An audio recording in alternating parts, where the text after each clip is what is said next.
Every drop of perfume is a highly engineered liquid, a precise suspension of volatile molecules designed to manipulate the human olfactory system through the physics of evaporation. Creating this liquid requires capturing the ephemeral essence of organic matter and translating it into a stable, highly concentrated chemical formula. The process begins with raw materials, which are categorized into natural botanicals, animal-derived compounds, and lab-created synthetics. Natural aromatic compounds are typically locked inside microscopic glandular trichomes on the surface of plant leaves, or buried deep within the cellular structures of petals, woods, resins, and roots. To extract these trapped oils without destroying their delicate molecular bonds, chemical engineers employ several distinct physical processes, each tailored to the fragility of the specific raw material. The most traditional and mechanically straightforward method is steam distillation, primarily used for robust materials like lavender, peppermint, and sandalwood. The botanical matter is loaded into a massive stainless steel vessel called a retort. Pressurized steam is injected into the bottom of the chamber. As the steam rises through the plant material, heat weakens the walls of the oil-bearing cells, causing them to burst. The physics of this process rely on the principle that the combined vapor pressure of the essential oil and the water exceeds atmospheric pressure at a lower temperature than either substance would independently. This allows the heavy aromatic oils to vaporize at temperatures below their normal boiling points, preventing thermal degradation. The steam and the now vaporized essential oils travel upward into a curved pipe called a swan neck, which routes the gaseous mixture into a condenser. The condenser is a tightly coiled tube surrounded by a jacket of continuously flowing cold water. As the hot vapor hits the chilled inner walls of the coil, it undergoes a phase change, condensing back into a liquid state. This mixture of water and essential oil drips into a specialized collection vessel called a Florentine flask. Because water and essential oil are immiscible, they naturally separate based on specific gravity. Most essential oils are lighter than water and form a floating layer on top, allowing the pure aromatic oil to be continuously siphoned off, leaving behind a mildly scented byproduct known as floral water or hydrosol. Highly delicate flowers like jasmine, tuberose, and orange blossom cannot withstand the harsh heat of steam distillation. Their aromatic molecules would instantly break down under thermal stress, resulting in a burnt, unpleasant odor. For these fragile botanicals, engineers use solvent extraction. The fresh flowers are placed on perforated metal trays inside a sealed extraction tank. A liquid solvent, typically hexane, is washed over the flowers. The solvent acts as a chemical key, dissolving the plant's essential oils along with its natural waxes and pigments, while leaving the fibrous cellulose structure behind. The resulting solution is pumped into an evaporator. Because the solvent has an extremely low boiling point, gentle heat and a partial vacuum cause it to evaporate entirely, leaving behind a thick, waxy, highly concentrated substance called a concrete. To isolate the pure fragrance from the heavy waxes, the concrete is mechanically agitated in high-proof ethyl alcohol. The aromatic oils are highly soluble in alcohol, while the plant waxes are not. The mixture is then chilled to sub-zero temperatures, which forces the waxes to harden and precipitate out of the solution. After passing the cold liquid through a series of ultra-fine micron filters to remove the solid wax, the alcohol is gently vacuum evaporated. This yields an extraordinarily pure, deeply fragrant liquid known as an absolute. While solvent extraction is highly effective, modern fragrance manufacturing increasingly relies on supercritical fluid extraction using carbon dioxide. Under normal atmospheric conditions, carbon dioxide is a gas, but when subjected to intense pressure above 73 atmospheres and heated past 31 degrees Celsius, it enters a supercritical state. In this phase of matter, the carbon dioxide possesses the penetrating properties of a gas, but the dissolving power of a liquid. The supercritical carbon dioxide is pumped through a chamber of raw botanical material, dissolving the aromatic molecules with incredible precision. Once the extraction is complete, the pressure in the system is released. The carbon dioxide instantly reverts to a gas and harmlessly dissipates, leaving behind an absolutely pure botanical extract with zero solvent residue and zero heat degradation. Despite the capabilities of natural extraction, modern perfume relies heavily on synthetic chemistry. Synthetics allow for the creation of scents that cannot be extracted from nature, such as the smell of ocean water, cut grass, or specific delicate fruits. Chemists use an analytical tool called a gas chromatograph mass spectrometer to decode the exact molecular recipe of any scent. A sample of a natural odor is vaporized and pushed through a long microscopic capillary column by an inert carrier gas like helium. Different molecules travel through the column at different speeds, depending on their size and their chemical affinity to the column's interior lining. As they exit one by one, the mass spectrometer bombards them with electrons, shattering the molecules into fragments to identify their exact mass and structural architecture. Once a molecule's structure is completely mapped, chemists synthesize it from scratch using precursor chemicals. This allows for the mass production of crucial aroma chemicals like aldehydes, which provide a soapy, effervescent sparkle, or synthetic musks, which replace heavy animal-derived fixatives. The actual creation of the perfume happens at the perfumer's organ, a tiered desk holding thousands of small vials of these natural and synthetic raw materials. The formulation of a fragrance is fundamentally an exercise in managing volatility, which is the tendency of a substance to vaporize. Every aromatic molecule has a specific molecular weight and vapor pressure. The perfumer structures the liquid in a three-dimensional architecture of evaporation, known as the top, heart, and base notes. The top notes are constructed from the lightest, most volatile molecules, typically citrus oils containing limonene, light fruits, and green herbs. These molecules have high vapor pressure and evaporate rapidly, providing the initial burst of scent that hits the nose immediately upon spraying, though they vanish within minutes. The heart notes, composed of heavier molecules like floral and spice absolutes, form the core identity of the perfume. Their lower volatility means they take longer to warm up on the skin and evaporate, lingering for several hours. Finally, the base notes are made from the largest, heaviest molecules, such as woods, resins, vanillin, and large synthetic musks. These molecules have very low vapor pressure. They act as fixatives, anchoring the lighter molecules and slowing their evaporation rate through intermolecular forces, while eventually releasing their own scent over many hours or even days. Once the master formula is finalized, it moves to the compounding facility. Large automated vats, equipped with precise mass flow meters, blend the concentrated natural and synthetic oils in exact ratios.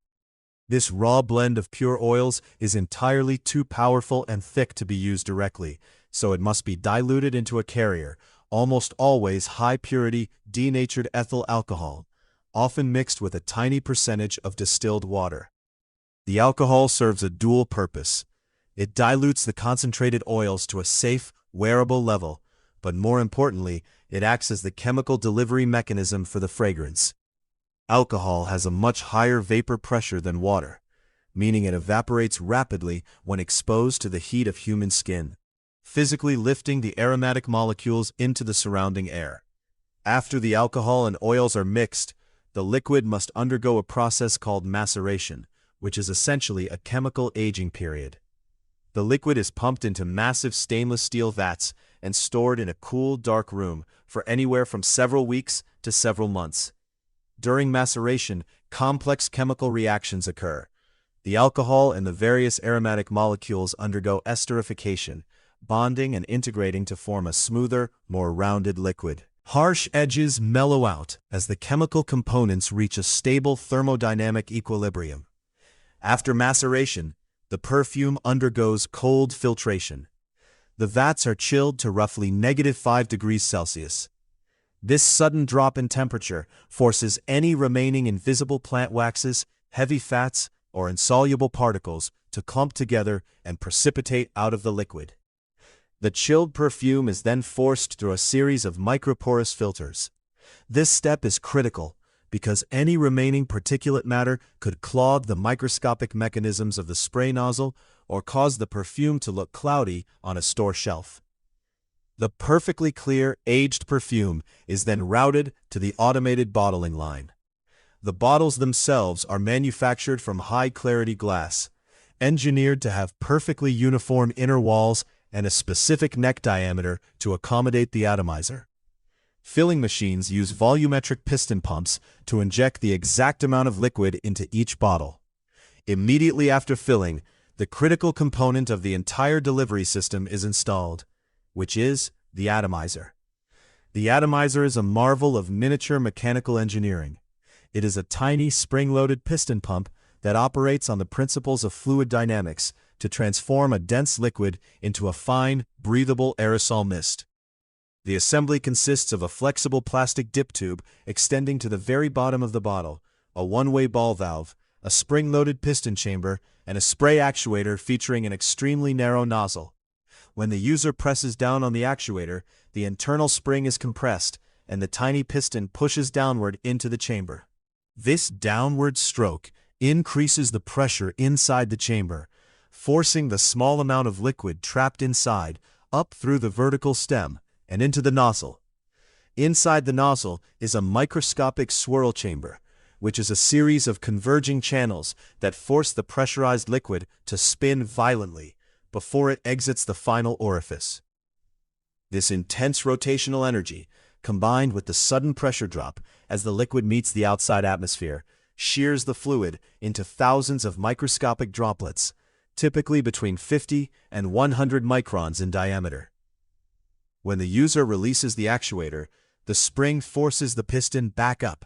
This upward stroke creates a sudden vacuum inside the chamber. The vacuum pulls the tiny one-way ball valve upward, opening the pathway to the dip tube and sucking a fresh dose of perfume up from the bottom of the bottle to refill the chamber for the next spray. When this fine aerosol mist lands on human skin, the working principles of the perfume take over. The warmth of the skin acts as a thermal engine, driving the thermodynamics of evaporation. The alcohol flashes off almost instantly, cooling the skin slightly as it absorbs the latent heat of vaporization. Left behind is a microscopic film of aromatic molecules. Driven by the constant transfer of body heat, these molecules begin to break their liquid intermolecular bonds and enter a gaseous state, rising into the surrounding air in an invisible, continuous plume. As a person breathes in, these airborne molecules are drawn up into the nasal cavity. At the very roof of the nasal cavity lies a specialized patch of tissue called the olfactory epithelium. This tissue is packed with millions of olfactory receptor neurons, which project tiny hair-like cilia into the thin layer of mucus lining the nasal cavity. As the volatile perfume molecules dissolve into this mucus, they physically bind to specific protein receptors on the cilia. This process is governed by molecular shape and chemical affinity, functioning as a highly complex lock-and-key mechanism. Each of the hundreds of different types of human olfactory receptors is tuned to recognize specific molecular structures. When a perfume molecule successfully binds to a matching receptor, it triggers a cascade of chemical and electrical signals within the neuron. These signals travel rapidly up through the cribriform plate, a porous bone at the base of the skull, and pass directly into the olfactory bulb of the brain. The olfactory bulb processes the incoming pattern of electrical signals, translating the complex chemical signature of the evaporating top, heart, and base notes into the conscious perception of a unified scent. Because the olfactory bulb is intimately connected to the limbic system, which manages emotion and memory, the perception of the perfume bypasses conscious thought entirely, triggering immediate psychological and physiological responses. This complex system of chemical delivery and biological reception is subject to specific failure modes. On the biological side, the olfactory receptors can quickly become saturated by a continuous stimulus. This phenomenon is known as olfactory fatigue or nose blindness. It occurs when the receptors adapt to the constant presence of the heavy base note perfume molecules and temporarily stop sending electrical signals to the brain, causing the wearer to falsely perceive that the perfume has faded, even while others can still smell it strongly in the ambient air. On the chemical side, the perfume liquid itself is highly vulnerable to environmental degradation. The precise volatility that makes a fragrance work also makes its molecules inherently unstable over time.